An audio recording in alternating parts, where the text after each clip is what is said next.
দল নাই, সেনাবাহিনীর সবাই আমরা ভাই ভাই, আমরা সবাই সবাই ভাইয়ের মতো মনে করি, আমরা সেইভাবে যোগাযোগ করি। কে কি দল করে আমরা সেনাবাহিনীদের দেখি না। তো আপনারা যেটা বলছেন এটা আপনাদের কল্পনা প্রসূত। আমার সাথে এই ধরনের কারণ এইভাবে বিরোধী কথা বলে এগুলি হিসাব করে আমরা যোগাযোগ করি না। আমি ওর সাথে অমুক জায়গায় চাকরি করেছি, ওর সাথে অমুক জায়গায় চাকরি করছি, আমি এর মতো বিবরণ দিলাম। 19 তারিখে কিছুদিন জিজ্ঞাসাবাদ করে চলে গেল। আবার 3 দিন পরে 22শে অক্টোবর আবার তারা আসলো, আবার একই ধরনের প্রশ্ন। এটা একটা আপনার ইন্টারভিউশনের একটা পদ্ধতি, একই প্রশ্ন বারবার করা যেন কোনো যদি আমার বক্তব্য বেশ কম হয় তাহলে তারা বুঝতে পারে মিথ্যা আসলে, তখন ওটা নিয়ে তারা আমাকে বারবার জিজ্ঞাসা করবে। সত্য বললে তো আর বারবার জিজ্ঞাসা করলে 100 বার জিজ্ঞাসা করলেও ওই সমস্যা নেই। ইংরেজিতে বলে most difficult part of telling a lie is that you have to remember what you said the first time. প্রথমে যেটা বলতে যদি মনে রাখতে না পারে তাহলে আমি দিতে পারবো, উল্টা পাল্টা বলে দিতে হবে। আমি মিথ্যা না বলে তো আমার তো মনে রাখার দরকার নেই, কারণ দ্বিতীয়বার আমি যা জিজ্ঞাসা করবো একই কথা মনে রেখে একই প্রশ্ন করবো। এরপরে দীর্ঘদিন আবার জিজ্ঞাসা করেন, আমি তাদের বলো আপনার কতদিন আমাকে এভাবে আটকে রাখবেন, বলে আপনি থাকেন আর আপনি জিজ্ঞাসাবাদ করবেন। 7ই ডিসেম্বর আমি ভারতের বিরুদ্ধে ফেসবুকে সবচেয়ে আটা আমি এখন একটু পিছনে দিকে ফিরে যেতে চাই। আমি আমার শরীরের প্রতিটা অঙ্গ পরমাণু, শিরা উপচার, বন্ধু, রক্তবিন্দু, সমস্ত অস্থি মজ্জা, খাঁটি দেশপ্রেমিক আপাতত সৈনিক, আমি যে জীবন দেওয়ার জন্য শপথ নিয়েছিলাম, আমি যোগদান করছি, আমি এখন বলতে পেরে জীবন দেওয়ার জন্য। তো আমি বলেছি যে আমাকে যে খুব ভারতের বিরুদ্ধে ফেসবুক করে এত সোচ্চার কেন? আমি বললাম ভারতের বিরুদ্ধে ফেসবুকে সোচ্চার হওয়া যদি বেআইনি হয় তাহলে আপনাকে আটকে রেখেছে কেন বিচার হয়ে যাবে, আমাকে সে মামলা দিচ্ছে না। আর আমি স্বাধীনতা যুদ্ধের পর থেকে 2016 সালের 7ই ডিসেম্বরের কথা বলছি, তখন স্বাধীনতার 45 বছর প্রায়। আমি স্বাধীনতার পরে 45 বছরে ভারতকে বন্ধু হিসাবে দেখে নিই। আমি ভারতকে একটা বন্ধু প্রতিবেশী রাষ্ট্র হিসেবে দেখতে চাই। আমাদের ফরেন পলিসি হল, আমাদের পররাষ্ট্রনীতি হল friendship to all, malice to none. সবার সাথে বন্ধুত্ব, কারোর সাথে বৈরিতা করে। আমি আমার সকল প্রতিবেশী বন্ধুদের সাথে দেখতে চাই, কিন্তু বন্ধুত্ব কখনো একতরফা হয় না। আমি আপনাকে বন্ধুর মতো ভালো দিতে যাবো, আপনি আমার চর ছাপড় মাঝে মারবেন, এটা কিন্তু বন্ধুত্ব হয় না। তো আমি দেখেছি তারা আমাদের সমস্ত বাদ দিয়ে, ফারাক্কাবাদের মতো বাদ দিয়ে, যখন আমাদের বরং পানির দরকার তারা আমাদের খরা তৈরি করছে, যখন আমাদের দেশে বন্যা তখন তারা বাদ করে দিয়ে, আপনারা এখন দেখতে পাচ্ছেন, আজকে দেখতে পাচ্ছেন কি হচ্ছে আমাদের এই পূর্বাঞ্চলীয় জেলা রয়েছে, কিভাবে লাখ লাখ মানুষ কষ্ট স্বীকার করছে। আমি 2009 সালে বরখাস্ত করার পর থেকে আমি এই কাজ করছি। আমার বরখাস্ত প্রসঙ্গে আমি একটু পরে আসছি, 2009 সালে কিভাবে আমরা বরখাস্ত করে পরে আসছি। তো আমি তখন থেকে আমি ভারতের বিরুদ্ধে ফেসবুক সোচ্চার ছিলাম। আমার ভোট ফেলানি লাস্ট 24 ঘন্টা তার কাছে করেছিল, আমার এখন ভোট ফেলে যায়। 2 দিন পর পরে আমার ভাই বোনদেরকে বলে গুলি করে মারছে, কোনো প্রতিবাদ নাই, কোনো প্রতিবাদ নাই। তারা আমাদের কালকে টাকা বাজাতে দিয়েছে, ওয়াস্টার বানিয়ে তা আমাদের বাণিজ্যিক বৈষম্য তৈরি করে রেখেছে। এগুলো কোনো প্রতিবাদ নাই, কেউ কিছু বলে না। আমি আমার প্রতিজ্ঞা ছিল, আমার পণ ছিল, আমার জেহাদ ছিল, আমি আমার দেশের পক্ষে আমার জীবন যে আমি তাকে বলে যাবো।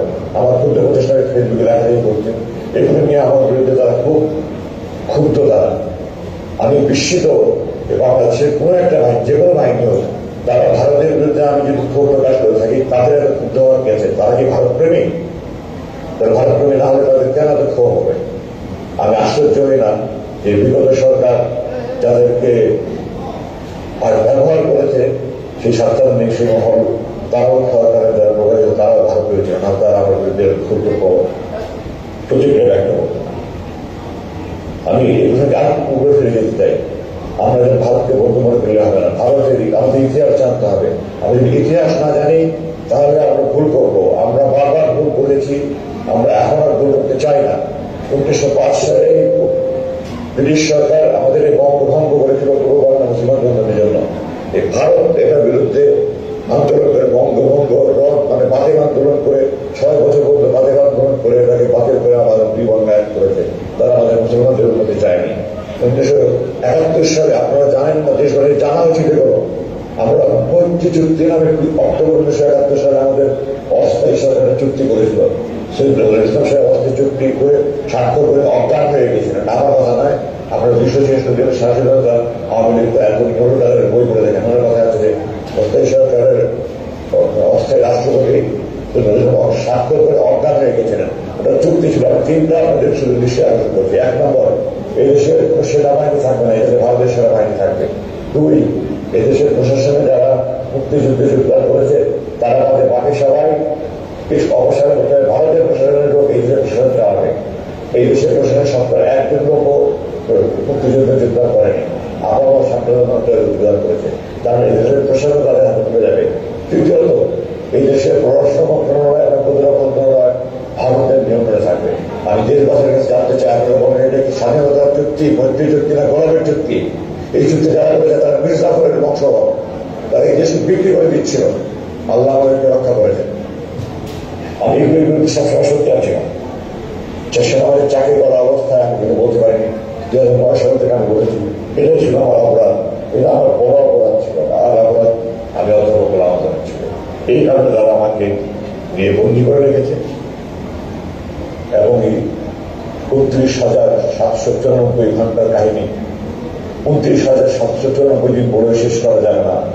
সেই নির্মম কারাগারে আল্লাহ আমাকে চোখ দিয়েছেন, আল্লাহ পৃথিবী দেখার জন্য। আমার এটা অধিকার, আমার সেই অধিকারকে মেয়েছে। আমি আল্লাহর আকাশ দেখিনি, বা সূর্য দেখিনি, চাঁদ দেখিনি, মেঘ দেখিনি, বৃষ্টি দেখিনি, রোদ দেখিনি। আমি আল্লাহর মাটি দেখিনি, গাছ দেখিনি। আমার ছোট ভেন্টিলেটর মাছ আলাদা খাদ্য আমি মাঝে মাঝে তাকিয়ে দেখতাম। তাহলে একটা সিসি ক্যামেরা খেয়াল করে ওটাও বন্ধ করে দিয়েছে। আমার বুক হাহাকার করতো, আমি আল্লাহ দুনিয়া দেখতে চাই। তারপরে বন্ধ তো আমি বন্ধ করে তাহাজ করে আল্লাহ তারা তোমার দুনিয়া দেখা অত্যন্ত বন্ধ করে দিচ্ছি, কিন্তু তাদের দৃষ্টি সত্যি বন্ধ করে দাও। তো আমি আল্লাহর কাছে বিচার দিচ্ছি, আল্লাহ বন্ধ করি না, তুমি এখন থাকিনি সর্বশ্রেষ্ঠ বিচারক আল্লাহ, তুমি তাদের ব্যবস্থা করো। আমি দেশবাসী এসে বলতে চাই, আপনারা যদি মনে করেন আমি ভারতের বিরুদ্ধে প্রতিবাদ করে অন্যায় করেছি, এটা খারাপ কাজ করেছি, যে বিরুদ্ধে কাজ আমাকে ফাঁসি দেওয়ানি, হাসতে হাসতে ফাঁসির মধ্যে যাবো দৃঢ়ভাবে বলছি। আর যদি আপনারা মনে করেন আমি দেশপ্রেমী হিসেবে সঠিক কাজ করেছি, তাহলে যারা আমার প্রতিরোধ করছে তাদের বিরুদ্ধে আমি সরকারের কাছে বিচার চাই, আপনাদের কাছে বিচার চাই। আপনারা এদেরকে খুঁজে বের করুন, এদেরকে একটা একটা করে বিচার করে তাদের যদি যার যে প্রাপ্য শাস্তি তা সে শাস্তি প্রাপ্ত সরকারের কাছে আহ্বান জানাই। আপনারা আমাকে সহ যত রকমের যত খুন, ধর্ষণ, রাহাজানি, যত অন্যায় জন্য রয়েছে এই সবগুলোর দোষীদের শাস্তির পূর্ণাঙ্গ বিচার করে মৃত্যুদণ্ড হোক, যে দণ্ড হোক আপনার সেই দণ্ড প্রদান করেন। আমার ওখানে দিনগুলো কিভাবে কেটেছে এগুলো আমি মনে করে আমার খুব ফিরে যাবে। এই ওই দুর্দশ এই বিভীষিকাময় দিনগুলো মনে করতে চাই না। আমার যে 41,000 বারের মতো আমি হিসাব করেছি এই 8 বছরের মধ্যে 31,000 আমার হাত ধরা পড়েছে। আমার হাতের এখানে শত শত দাগ হয়ে গেছে। আমার চোখের চোখ এত জোরে মাত্র চোখের মনি মনে ফেটে যাচ্ছে। আমি অনুরোধ করতে একটু ঢিলা করে বাঁধেন, একটু ঢিলা করে বাঁধেন। আমার চোখে মনি ব্যথা হচ্ছে, আমার নাক থেকে চাপ করছে, আমি ঘাস দিতে পারছি না। কোনো মায়ের দ্বারা ছিল না। কষ্ট লাগতো যে ছেলেগুলি ঘুমে আমাকে খাবার দিতে বা টয়লেটে নিয়ে যাওয়া আসা করতো, সেই ছেলেগুলি আমি যখন 1981 সালে কমিশন হই, যে সৈনিক আমার ভোট পালিশ করতো তাদের নাতির বয়সী ছেলে, আমার বড় সন্তান থেকে 10-12 বছরের ছোট ছেলে, তারা আমাকে ধর্মের সুরে, হুকুমের সুরে কথা বলতো। আমার সমস্ত শরীরে আগুন জ্বলতে কিছু করতে পারতাম না, প্রতিবাদ করতে পারতাম না। ওখানে দৈনন্দিন প্রশাসন দেখার জন্য একটু সিনিয়র লেভেলের আমার ধারণা তারা ওই হাবিলদার পর্যায়ে হবে। আমি তাদের কাছে বারবার অনুরোধ করছি, 2-1 ছিল একটু সহানুভূতি ছিল, 2-1 ছিল তারাও ওই তরুণেরা আমার সাথে চরম দুর্ব্যবহার করেছে। এক পর্যায়ে এমন হলো যে একটা ছেলে বারবার দুর্ব্যবহার করছে, আমি তাকে বারবার পরিবর্তন করা হচ্ছে, তাকে পরিবর্তন করছে না। আমি তরুণেরাকে বললাম যে আমি যদি আপনারা যদি একে পরিবর্তন না করেন তাহলে আমার খাবার সময় যদি তার যদি থাকে আমি খাদ্য বর্জন করবো। আমার তরুণেরা আমাকে হুমকি দিল, আপনি যদি খাদ্য বর্জন করেন তাহলে প্রতিবেলা খাবার সময় আমি তাকে রুটি দেবো। এবং সেখানে বাস্তবায়ন করেছে। আমি 2 দিন শুধু মুড়ি বাড়ি খেতে গেছি। কারণ যখনই আমার নাস্তার সময় তাকে দিয়ে দিবেন, যখনই আমার দুপুরে খাবার সময় তাকে দিয়ে দিবেন, যখনই আমার রাতের খাবার সময় তাকে দিয়ে দিবেন। ডাক্তার কিছুদিন, এটা গত বছর শেষের দিকে কথা বলছি, আমার কথা একটু আগে পিছিয়ে হয়ে যাবে, ক্ষমা করবেন আমাকে। তো ডাক্তার আমাদের জানুয়ারি মাসের 19-20 তারিখে আমার দেখতে আসলো। প্রথম দিকে বেশি 1 মাস পর দেখতে আসতো, এরপরে বছরখানেক পর 2 মাস পর দেখতে আসতো, বছর 3 পর থেকে 3 মাস পর দেখতে আসতো, শেষ করে 3 মাস পর দেখতে আসতো। তো গত জানুয়ারি মাস রাত্রি 19-20 তারিখে আমার দেখতে আসলেন। আমার বলেন কেমন আছেন? আর বললাম তো ডাক্তার সাহেব আপনাকে হাত জোর করে বলছি আমার শারীরিক চিকিৎসা দরকার নেই, আপনি আমাকে মানসিক নির্যাতন থেকে রক্ষা করে সহ্য করতে পারি না। এই দেশ যারা আমার বুক পালিশ করছে তাদের নাতির বয়সী ছেলেরা আমার সাথে যে ব্যবহার করে, আমার বাবা মা, আমার বোন, বড় বোন, আমার বোনে, আমার 6 ভাই, বড় 3 ভাই, আমার চাচা চাচি, মামা মামি, খালা খালি, বাবু সুবা, 35 জন। এই 35 জন মিলে সারা জীবনে আমার সাথে দুর্ব্যবহার করেনি, একটা ছেলে শুধু কয়েক মাসের মধ্যে দুর্ব্যবহার করেছে। আমি সেনাবাহিনীর চাকরি তো সিনিয়র ইঞ্জিনিয়ার বলা যাওয়া দেওয়া যেগুলো বাহিনীতে হয়ে থাকে।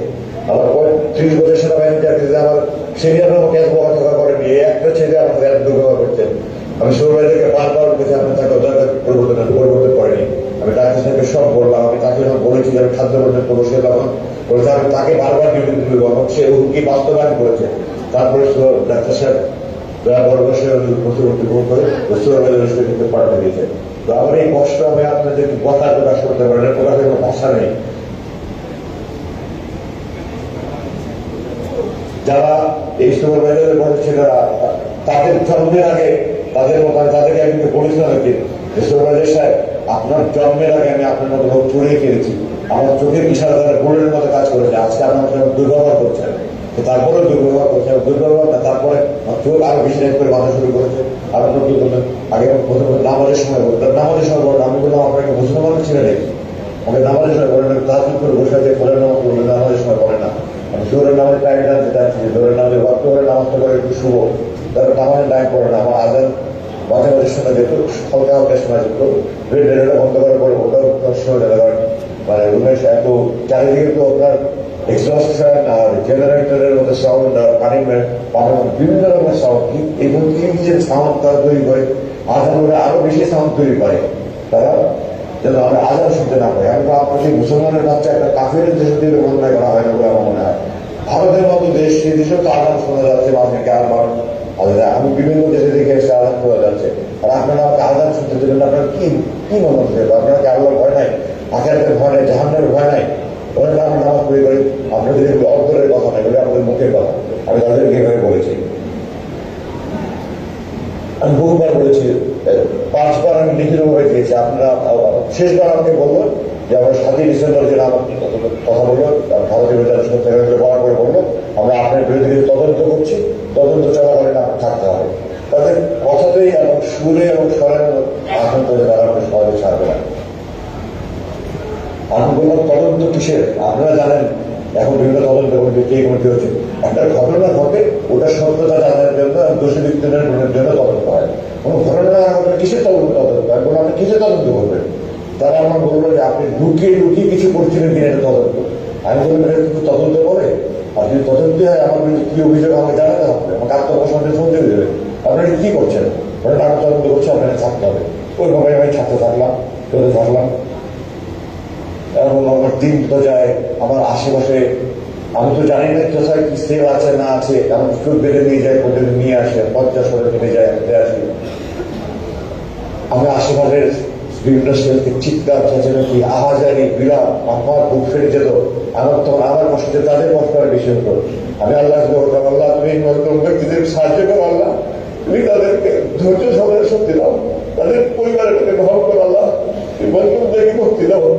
সারা রাত বিরাট করছে, সারা রাত কান্নাকাটি করছে, সারা আহাজারি করছে, চিৎকার চেঁচামেচি করছে, এগুলো সহ্য করার কথা না। আল্লাহ আমাকে মানসিক করে সুস্থ রেখেছে, কিন্তু আমার আমাকে মানসিক করে পাগল হয়ে যায়। প্রতি রাত 10 রাত অগ্নি একটা মানুষ দিনের পর দিন, বছরের পর বছর আল্লাহ কাছে দোয়া করে, আল্লাহ যদি আমার শেষ নামাজ হয়, আজকে যদি মৃত্যু হয়, আমাকে শরীরের মাধ্যমে যদি আমার কত অবস্থা আমার পরিবারের কাছে পড়েছিল, মা সন্তানের কাছে মানুষের অনুভূতি কি হবে? পৃথিবীর সমস্ত কবি সাহিত্যিক মিলে সাধারণ শেষ করতে পারবো না, ভাষা প্রকাশ করতে পারবো না। এত কিছু বলতো আমি নিরাশ হইনি। বলে আল্লাহ বলেছে তুমি রহমাতিল্লাহ, তোমরা আল্লাহর সাথে নিরাশ পেলাম। হতাশ হয়ে ফেলে বিষণ্ণতা এসেছে, দিনের মধ্যে খাবার খাইনি, মন ভেঙে একেবারে চুরমার হয়ে গেছে। আমি আল্লাহর সাহায্য থেকে নিরাশ হইনি।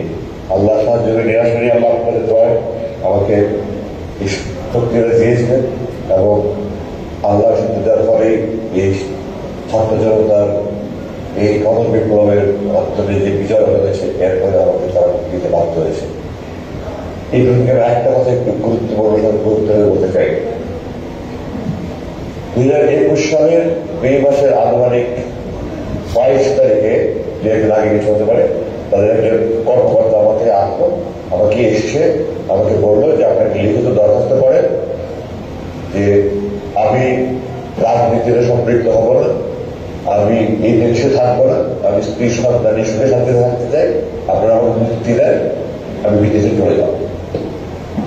আমি তাদেরকে বললাম আমি স্বাধীন দেশের স্বাধীন নাগরিক, আপনারা অবৈধভাবে আমাকে অপহরণ করেছেন, অবৈধভাবে আটক করেছেন, আপনারা আমাকে এখানে যে আটকে জুলুম করছেন, নির্যাতন করছেন, আমি তো পানি না মানবনে মিটিং মিছিল করতে পারছি না। আমি এটার প্রতিবাদে এই যে আপনি দেখতে পাচ্ছেন আমি বড় চুল রেখেছি, আমি বলছি এটা আমার মৌন প্রতিবাদ।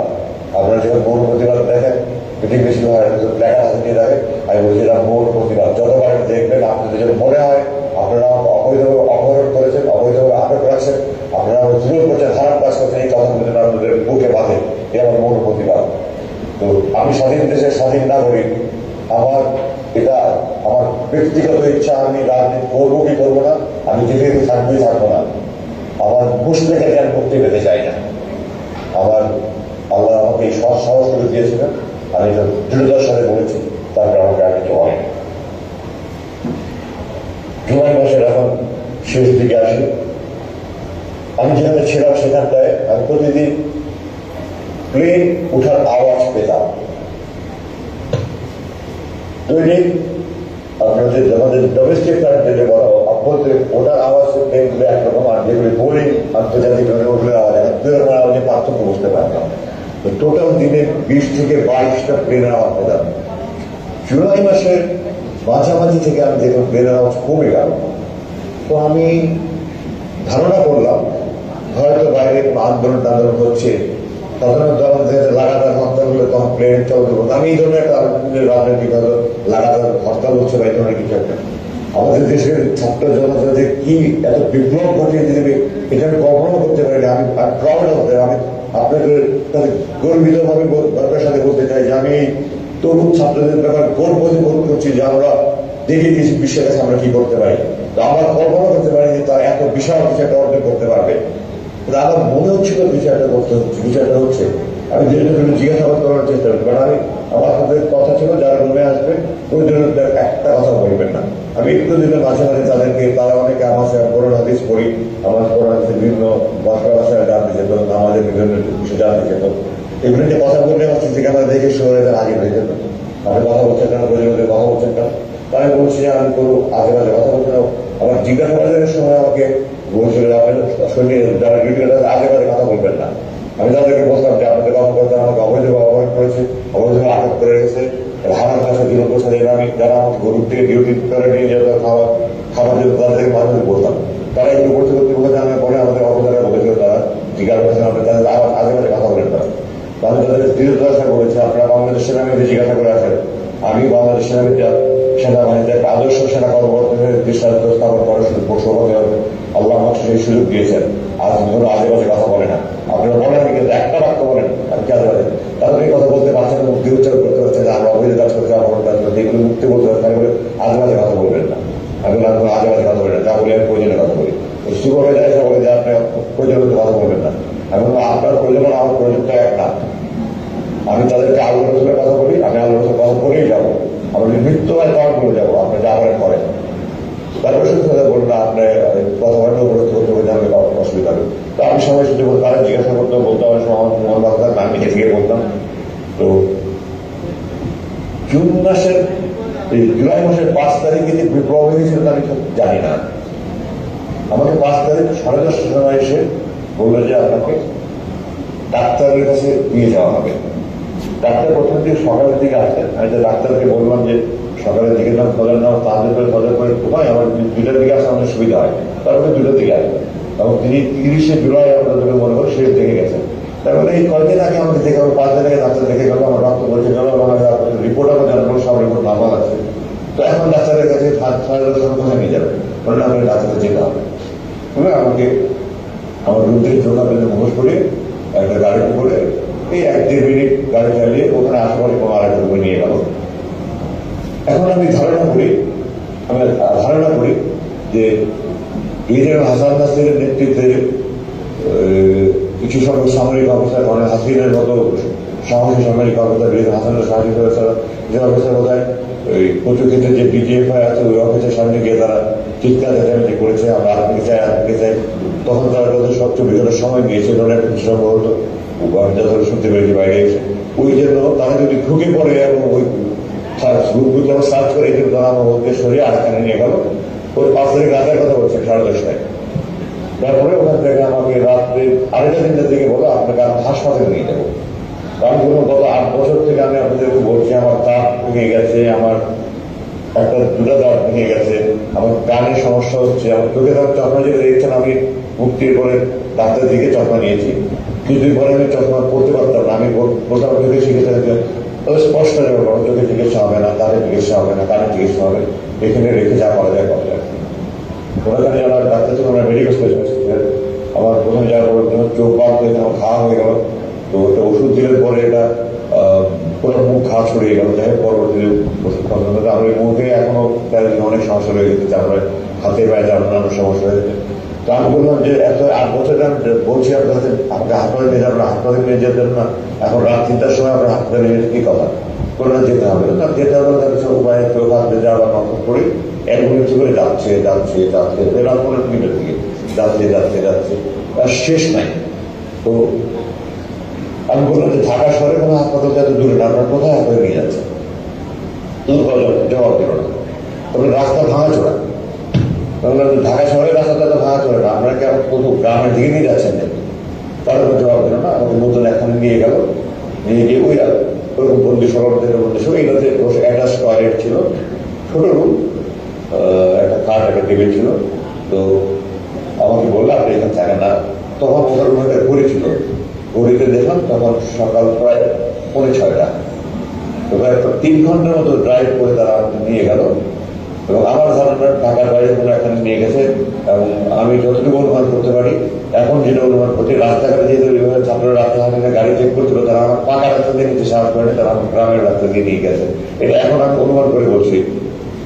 তো আমাকে ওখানে না বললো আপনি এখানে থাকেন না, বললো আপনারা হাসপাতালের কথা বলে এখানে কোথায় নিয়ে আসবেন? মন্দির আরেক মন্দিরখানায় থাকেন, আমাকে পরে জানানো হবে। তো এটা 6 তারিখ সকালের কথা বলছি। 6 তারিখ দুপুরে আমাকে বললো আপনাকে আজকে রাতটা মুক্তি দেওয়া হতে পারে। একজন বললো আপনি কাপড়ের সাইজ বলেন। আমি বললাম আমি সাধারণত গার্মেন্টের কাপড় পরে আমি সাইজ বলতে পারবো না। তারা একটা কাপড় নিয়ে আসলো, আমাকে দেখালো যে আপনি যে কাপড়টা প্রথম দেখেছেন, আমি প্রথম মুক্তি বলে যে একটা প্যান্ট শার্ট গাড়িতে পরে ওই কাপড়গুলো ওটা পরে দেখুন ঠিক আছে। বললাম রাতে 2:30-3টার দিকে আপনি নিয়ে যাবো।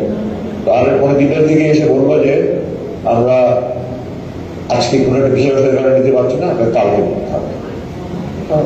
আমার অপেক্ষা করার উপায় নেই, বাইরের কোন জগতের কোনো খবরই নাই আমার কাছে। পরের দিন সকালবেলা দুপুরে আমাকে এসে বললো আজকে রাত 9টার দিকে আপনাকে নিয়ে যাবো। আমি সাধারণত 9:30টার দিকে ভাত খেতাম, বললো রাত 9টার দিকে আপনি নিয়ে যাওয়া হবে, আপনার 8টার দিকে ভাত দিয়ে দেবো, এর মধ্যে আপনার খাবার টাবার খেলে রেডি হয়ে যাবে। তো আমি সেই অনুযায়ী রেডি হয়ে গেলাম। তখন তো আমি কোথায় নিয়ে যাই, আবার কোথায় নিয়ে বেড়ে ফেলে, কিন্তু আমি তো সবকিছু অনিশ্চয়তার মধ্যে। আমাকে এগুলি ভাজা দিয়ে আমার কোথাও নিয়ে ঘুম করে মেরে ফেলবে, লাশ কোথায় ফেলে রাখবে, এই আশঙ্কায় তখন তো খাবারও কোথাও আছে না। সামান্য কিছু খেয়ে আমি রেডি হয়ে থাকলাম। তার সোয়ানের জন্য নিয়ে রওনা হলো। প্রায় 2.5 ঘন্টার মধ্যে গাড়ি চালিয়ে আমাকে সেই টাঙ্গাইল যমুনার রাস্তায় এলেঙ্গার রাস্তার পাশে নিয়ে আমাকে চোখ হাত বেঁধে ছেড়ে দিল। আমাকে একটু টাকা দিল আপনার বাস ভাড়া। তোমার মনে এটা কোথায় রয়েছে? সামনে বাস স্ট্যান্ড আছে, ওই দিকে পিছন দিক থেকে গাড়ি আসবে, আপনি বাস নিয়ে গেলে যেতে পারেন ফুটবার। আমাকে কিছু টাকা ভাড়া দিয়ে দিল, বললো আপনি মুক্তি, আপনি এখন মুক্ত, আপনি যেতে পারেন। জিজ্ঞাসা করলাম রাত কটা বাজে? তখন রাত করে পারবে না। তো তারপরে আমি গাড়ি থেকে নেমে আমার এই আবার প্রকাশ করতে পারবো না, আকাশের দিকে চাপে চিন্তা, আল্লাহ আকবার, আলহামদুলিল্লাহ, আল্লাহ রহমান রহিম, তুমি করিম। আল্লাহ 8 বছর বলবো আকাশ দেখছি, তোমার তারা দেখছি, তোমার মেঘ দেখছি, তোমার চাঁদ দেখছি। আল্লাহ পানির দিকে থাকে বলবো আল্লাহ তোমার পানির মানুষ হবে। সে পানিতে 7 বছর পরে রেডি উঠতে যায়, কতক্ষণ পর্যন্ত বলতে পারবো না। হঠাৎ করে বাসা চোখ অন্ধকার হয়ে আসলো। আমি আজকে নামে দাঁড়িয়েছিলাম, আমার টিমের ওর ডিরেক্টর ডানে একজন বসা, বামে একজন বসা। তো আমি বললাম আমার মাথায় ঘুরেছে, আমি একটু বসতে পারি, বললাম বসেন। বসলাম, কিছুক্ষণ পরে বললাম ঠিক আছে আমি যেতে পারবো। আমি নামলাম, আমার বাবা যে বসেছিল সে আমাকে হাতে টাকা দিল, আপনি টাকা দেন। তো আপনি বললো এখানে টাকা ভাড়া বলে জানি জানি এখানে কত টাকা, 5,000 টাকা। আমি বললাম আমি আপনাদের টাকার মুখোমুখি নেই, আল্লাহ আপনাদেরকে আপনাদের টাকার মুখোমুখি করেনি, আমার টাকার দরকার নেই, আমার এখান থেকে ঢাকার ভাড়া যত করেছে তত ভাড়া দেয়, কোনোটা আপনি নিয়ে যান, আপনারা যা করেন করেন, আপনি দান করেন করেন, আমাদেরকে টাকা আপনি দিতে হবে। তাদের সাথে 1 সেকেন্ড কথা বলার মতো আমার রুচি ছিল না। আমি তারা আমাকে নামিয়ে দিয়ে চলে গেল। সবাই মুখোশ করা হতো, যার কোনো দেখার কোনো সুযোগ নেই। আমি খুব সংক্ষেপে বাকিটা শেষ করে দিচ্ছি। এলোমেলো ছিল, উত্তরিত ছিল, আমি ঠিক মতো হাঁটতে পারছিলাম না। আবেগে উত্তেজনায় রাস্তা উত্তেজনা দুর্বলতার সঙ্গে হাঁটতে পারছিলাম না।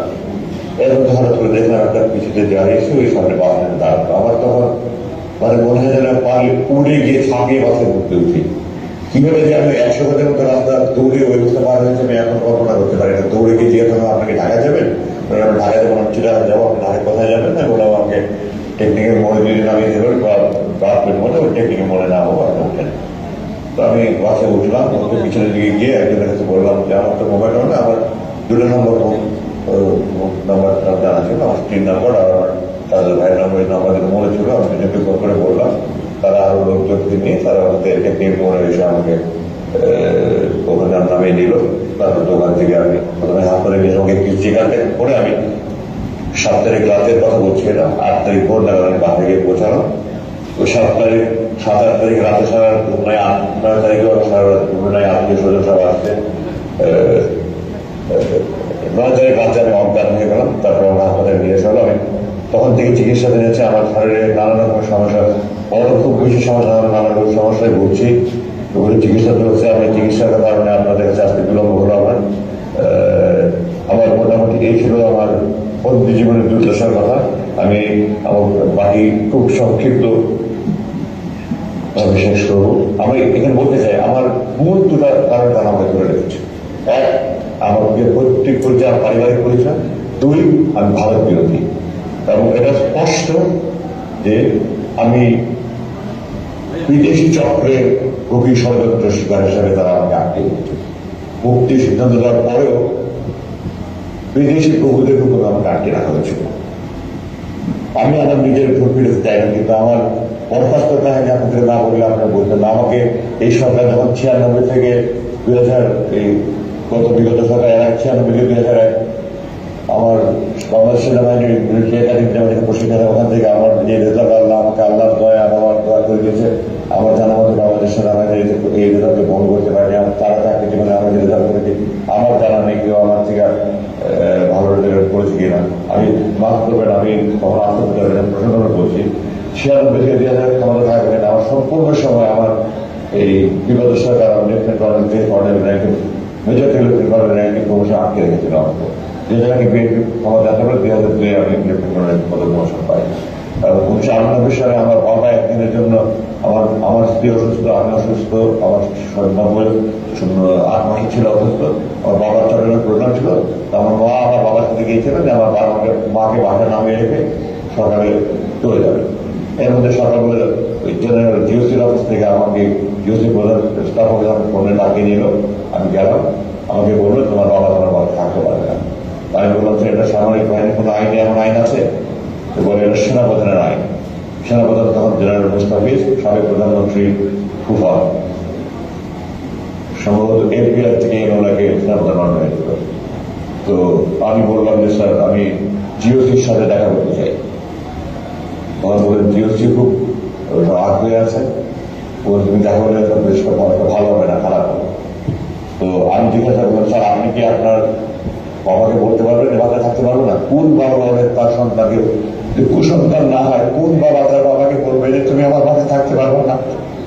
আমার বাবা আদালত প্রোগ্রাম ছিল, উনি সকালে চলে যাবে, রেডি হয়ে গেছেন, কিন্তু আমার ফ্যামিলি গেছে জানাবেন অপেক্ষা করছেন। আমি বাসায় ফিরে গিয়ে আমাকে নাস্তা যেতে হচ্ছে নাস্তা প্লেট ফাঁকা দিয়ে সরিয়ে দিলাম। উনি আমাকে বলছি তুমি মাইন্ড করো না, কষ্ট করো। আমি বললাম যে আপনারা চাকরি দিয়ে হাত কাটছে না, ব্যথা পেয়েছে না, তো তামাশা একটা যাই হোক আমি বাসায় চলে আসলাম, কি হয়েছিল তা দেখা করলাম না। তারপরে বলে আমি বাবাকে বলতে পারছিলাম, ওখানে কাঁদছিলাম আর কাঁদছিলাম। যাই হোক বাবা চলে গেলেন। এরপরে তো আমাকে ওখান থেকে পরের দিনে আমাকে শুক্রবার দিন কালকের কোনো মুভ হয় আমার পাঠিয়ে দেওয়া হলো। এরপর যে আমাকে কিভাবে যে ওখান থেকে অপমান করে বিদায় দেওয়া হলো বা করে পাঠিয়ে দেওয়া হলো। এরপরে 2009 সালে একদিনের মধ্যে বাংলাদেশ সেনাবাহিনীর একজন ব্রিগেডিয়ার জেনারেলের বিদায় সম্বর্ধনা, বিদায়ের অনুষ্ঠান অনেক জাঁকজমকপূর্ণ। আমাকে একদিনের মধ্যে আমার চাকরি দেখি না, আমি আমার থেকে জিজ্ঞাসা করে দেখি নাই। রাত্রে আবার নৈশভোজে আপনার আমাকে ড্রেস থেকে দেখতে হবে, সাদা পোশাক পরে, ওরকম পোশাক পরে, প্যান্ট বাড়ি বাড়ি অনেক জাঁকজমক। আমাকে দূর করে ইউনিফর্ম করে লাঞ্চ জাস্ট আনুষ্ঠানিকভাবে একটা পার্টি করে আমাকে বিদায় দেওয়া হচ্ছে একদিনের মধ্যে। আর আমাকে বলা হচ্ছে যে আমাকে ওই রাত্রেই ক্যান্টনমেন্ট ত্যাগ করতে হবে। অথচ একজন অফিসার হিসেবে আমি এই কোন ধরনের ক্ষেত্রে আমাকে লজিস্টিক এরিয়া আমাকে সংযুক্ত করা হচ্ছে।